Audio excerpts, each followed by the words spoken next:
योग, प्रयोग, उपयोग, सदुपयोग और दुरुपयोग ये शब्द है। यानी कि योग मुख्य भलाई के लिए किसी बिना स्वार्थ के जब हमने कोई कार्य किया तो वो सदुपयोग, हमने एक्सपेरिमेंट किया, इस्तेमाल किया, किसी दूसरी चीजों में इसका इस्तेमाल किया, जो हमारे पास प्राप्त है उसको हमने किसी सद्भावना के साथ किसी की भलाई के लिए बिना स्वार्थ के किसी के लिए अपने ज्ञान का योगदान दिया तो वो। नमस्कार, आज मैं आपके लिए कुछ शब्द ऐसे लेकर आई हूँ, थोड़ा सा अंतर है लेकिन प्रयोग में लाए जाते हैं और उनका अर्थ किस तरह से थोड़े से परिवर्तन के साथ किस तरह से बदल जाता है, आज हम इसके बारे में बात करेंगे। आज मैं शब्द जो लाई हूँ उसमें योग, प्रयोग, उपयोग, सदुपयोग और दुरुपयोग ये शब्द है। यानी कि योग मुख्य रूप से मूल शब्द जिसे हम कहेंगे योग है। योग का मतलब होता है, गणित में लें योग का मतलब होता है जोड़ना, हिंदी भाषा में लें इसका मतलब होता है जुड़ना। योग जो है वो संस्कृत का शब्द है। संस्कृत में युज शब्द होता है जिसका मतलब होता है जुड़ना या फिर मन, शरीर और आत्मा से एक मत होकर जब हम कोई कार्य करते हैं तो उसे योग कहते हैं। योग में अगर हमने प्र उपसर्ग लगा दिया तो प्रयोग हो गया। योग यानी कि जो भी हमने अपने तरीके से अपने मन, मस्तिष्क और आत्मा से हमने जो कार्य किया उसमें हमने प्र लगा दिया, प्र जोड़ दिया तो प्रयोग हो गया।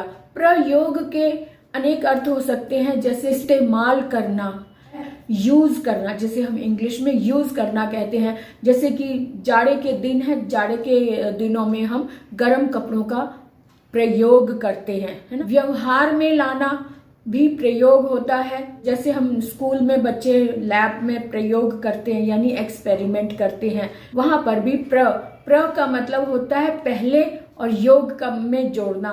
जोड़ना तो हमने जो हमारे अंदर है उस ज्ञान के अंदर हमने कुछ और जोड़ दिया, जोड़कर हमने उसको एक्सपेरिमेंट करके देखा, उसका प्रयोग करके देखा, उसको नए रूप में तौलने की कोशिश की, उसको नए रूप में जानने की कोशिश की तो वो प्रयोग हो गया। प्रयोग यानी कि एक्सपेरिमेंट करना, जैसे तरकीब लगाना, युक्ति लगाना और भाषा का प्रयोग करना। जो हमारी भाषा है दूसरों को अपनी बात बताने के लिए किसी भाषा का प्रयोग करना। इस तरह से प्रयोग का मतलब ढंग भी हो सकता है, विधि हो सकता है कि जो भी हमारे पास योग है उसको पहले रखकर उसमें कुछ और जोड़कर उसमें अपनी बात को किसी के सामने रखना, विधि रखना, तरकीब रखना, एक्सपेरिमेंट करना, ये प्रयोग हो गया। अब हम बात करें कि अगर हम इसे उपयोग करें, योग में अगर हम योग में जब हमने उपसर्ग लगा दिया तो शब्द बन गया उपयोग, है ना।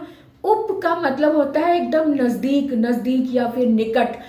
उपयोग का अर्थ हम इस तरह से लगा सकते हैं कि किसी की भलाई के लिए यानी लाभ के लिए हमने उपयोग किया, किसी लाभ में हमने अपने ज्ञान का उपयोग किया। तो जैसे कि पानी का उपयोग किया, जल का उपयोग किया, भाषा का उपयोग किया, किसी को सिखाने के लिए। उपयोग का मतलब जो लाभप्रद हो, जो किसी को लाभ पहुंचाए, यानी कि इसके सिंपल शब्दों में हम कहेंगे सेवा करना। तो सेवा करने में हमने अपने ज्ञान का उपयोग किया, वहां पर उपयोग शब्द आएगा। उदाहरण के लिए हम कहें कि कुएं का पानी दूर पड़ता था तो हमने ऐसी सुविधा कर दी कि उसका उपयोग गांव वाले आराम से कर सके, ताकि कुएं का जल उपयोग में लाया जा सके, सही उसका उपयोग किया जा सके।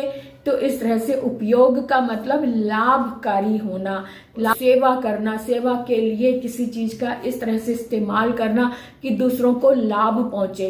तो लाभ पहुंचाने के अर्थ में योग का इस्तेमाल हुआ तो वो उपयोग हो गया। इसी तरह से सदुपयोग, सद का मतलब ही होता है सद और उपयोग, इसमें दो प्रत्यय लग गए।